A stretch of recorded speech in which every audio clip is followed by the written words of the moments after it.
Okay, I made it. There's reason to be confident that this will yet end with a clean pair of shorts. It's a bit of a farce, but it's also a bit of a shirt. You know, that's how I want it in the clip notes for any future advertising for this film. Where's that road over there? Think, Steve. Okay. This way. It's really a good idea to get away from civilization.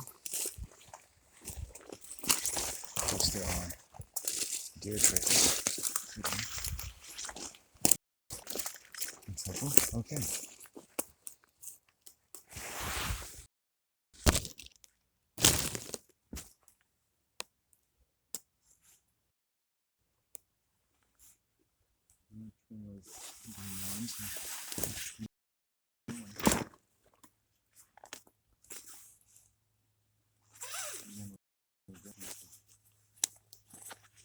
Look at that, there's a pile of deer poop. I could say, hey, you're not the first one.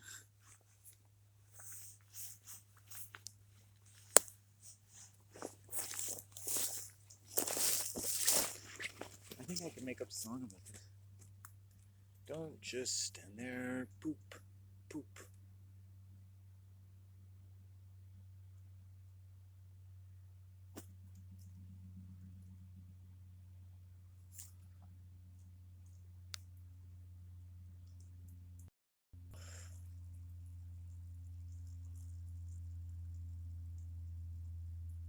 I've been waiting to poop like that for 2 days.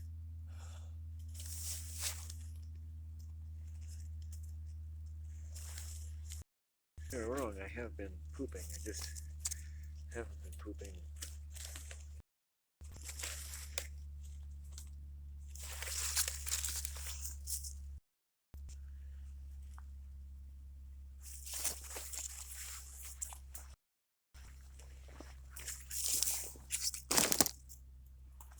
To my satisfaction.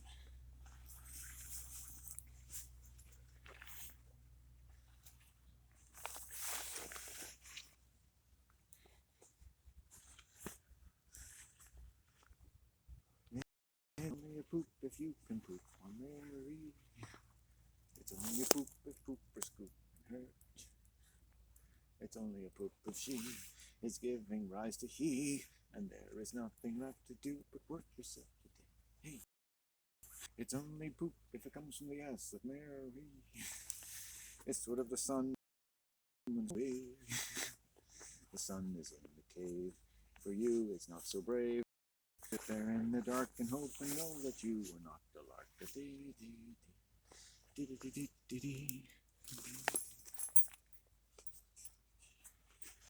little bit of my Cockney background, a little bit of rhythm and rum. My new album for alcoholics.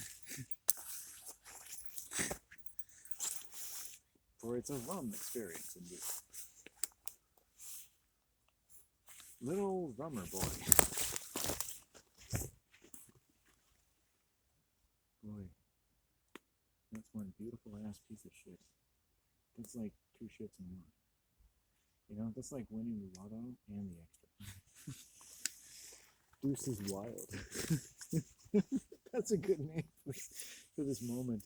If I put it on Facebook, it'd be like, Deuce is wild. I'm like, this dude's always got cool names for his pictures.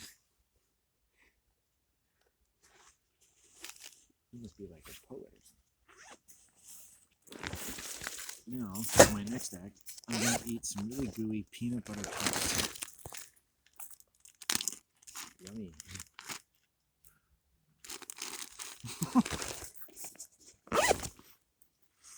If I really had artistic courage, I'd take a selfie with my Deuce eating this peanut butter bread on brown bread and call it Deuce's Wild and say, here's looking at you, kid. Kids, don't do this.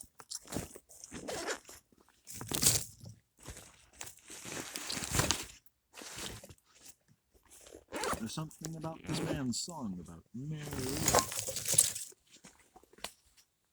Doesn't feel so right, but now I think He might have had a brain, and now it has been slain.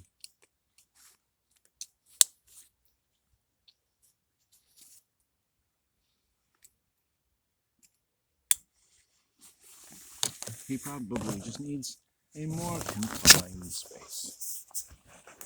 Give him a place confined enough for Mary to give him back as good as he has got, to take him to her side and beat him from behind, and doing strange and unillegal things to his fur cock.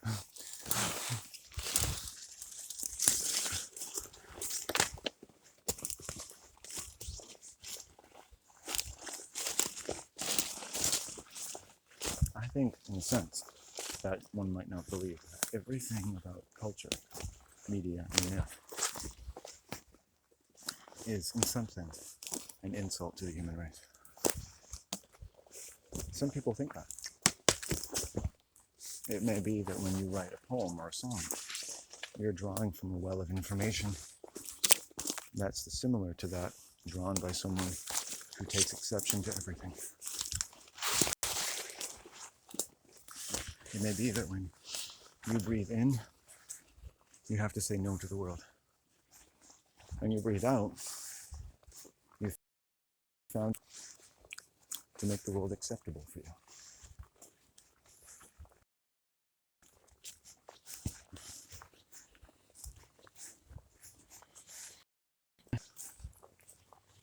Against the world, you breathe out.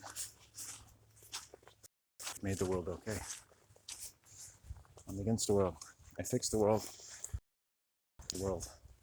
my spirit. I animate the world with my breath in a way that prefigures how I wish to generate money by serving the world.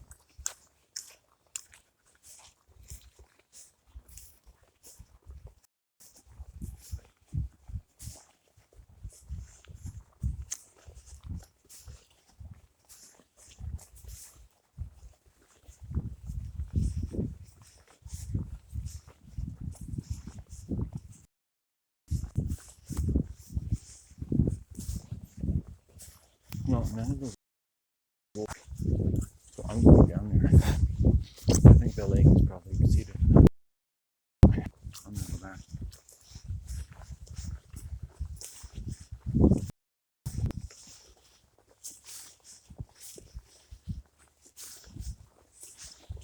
So yeah,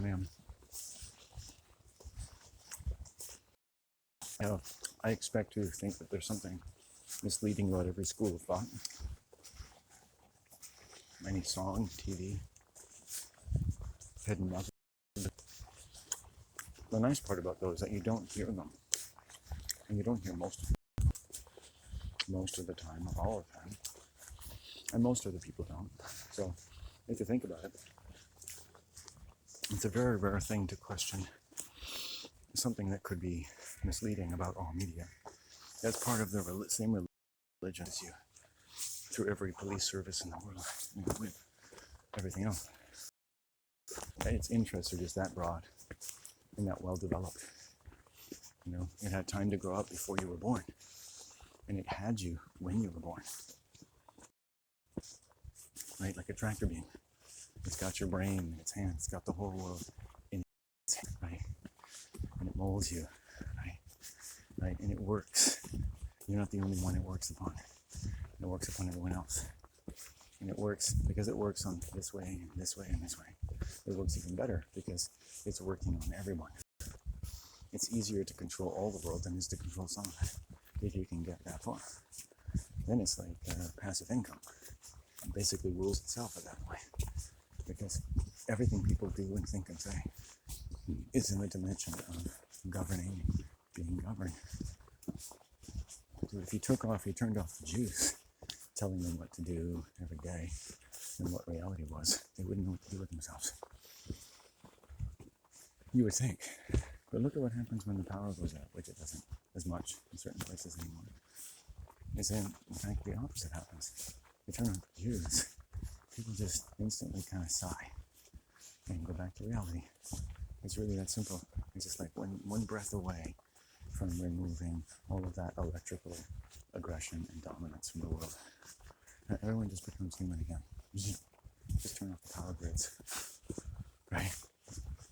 Because all human aggression comes from a violence potential that is built up in the particular chemical and electrical interactions of the alchemical control of human beings, but also the intersexual tides and emotional tides of various conflicted relationships, in particular because human beings are drawn into playing roles that are bound to come into conflict with certain types of people and certain types of groups that as one and whole do not think the way a decent person should think and doesn't have to. It's lost that inhibition all over the world for 1,000 years. Humans are never really ethical in groups. They're never in their right mind when one or two of them are talking somewhere. It is harder to pass one white person than to pass a group of 2 or 3 white people talking. It's repugnant to me. The types of energy fields that they set up. If I lived in a ranch where people were talking about real things in the earth, and they could, they've all been acquitted of the need to dream themselves up to be Taka Nekton or something, and they could just concern themselves with different orders of consideration of the natural environment. I'm sure they would give off a different resonance than, hey, let me talk about my real estate, my car, my grandchildren, and whatever else, and my medication, my diseases, or who died this week in the local old age home, and COVID, and government scares and crises, the price of, this or that. It's just, there's nothing there. They don't talk about anything. Imagine going to a school when you're 10 years old. Nobody's talking about anything you care about. The great dandy thing is when you don't care. You're like a golden retriever. Right? Everything's new, everything's fresh. Besides, you're around other children, and they're new and they're fresh. They don't have that guile yet. There's things that girls would do to me. I'm sure they couldn't control themselves. Right? They didn't mean ill. But if I ill, I can see it. Even one of the nicest girls I knew, Donna St. Louis, accused me of something from grade 6 or 7. Right? It stuck in my mind, why would you say that to me? It was a total misrepresentation of something I might have said or suggested. A very definite accusation that I'd wanted to eat glue, or that I'd eaten glue.